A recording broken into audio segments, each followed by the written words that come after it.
Good day, this is Professor Will, CBMD PhD. Today's Monday, July 5th, 2021.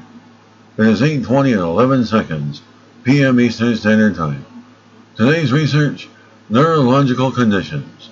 So let's hop to it here.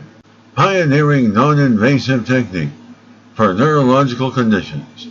Date July 2nd, 2021. Source, Indiana University School of Medicine. Researchers are developing a new non-invasive brain stimulation technique to treat neurological disorders, including pain traumatic brain injury, TBI, epilepsy, Parkinson's disease, Alzheimer's disease, and more.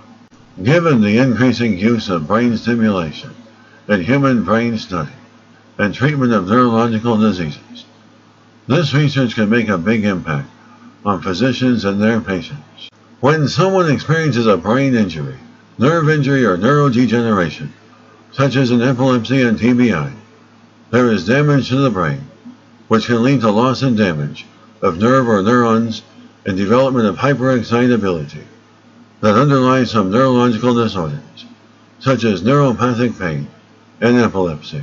The conventional treatment is mainly to try to directly inhibit such hyperexcitability, but we found the initial damage of the brain or nerve system was caused by loss of brain tissue, which causes the nervous system to compensate for loss of function by working harder.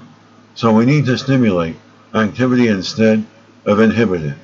Researchers use a new type of magnetoelectric nanoparticles that can be delivered to a specific part of the brain using a magnetic field. After, a magnetic wave can be emitted to stimulate neural activity in that particular part of the brain. The method is non-invasive, good for stimulating deep brain function, and is more efficient than traditional methods of brain stimulation, without the need for genetic manipulation. And this is the only new type of nanoparticle that allows us to effectively stimulate the brain without doing any invasive procedures.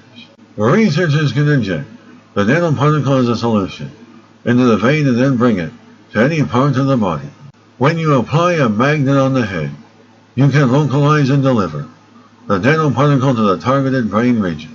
The team has been working on the technique for 5 years in collaboration with the University of Miami and hopes to begin studying the method in humans in the next couple of years. Good day, this is Professor Will, CBMD PhD, on microbiology, bioinformatics, and pathophysiology. This video was created for educational purposes only. Hope you enjoyed listening. Until next time, have a great day.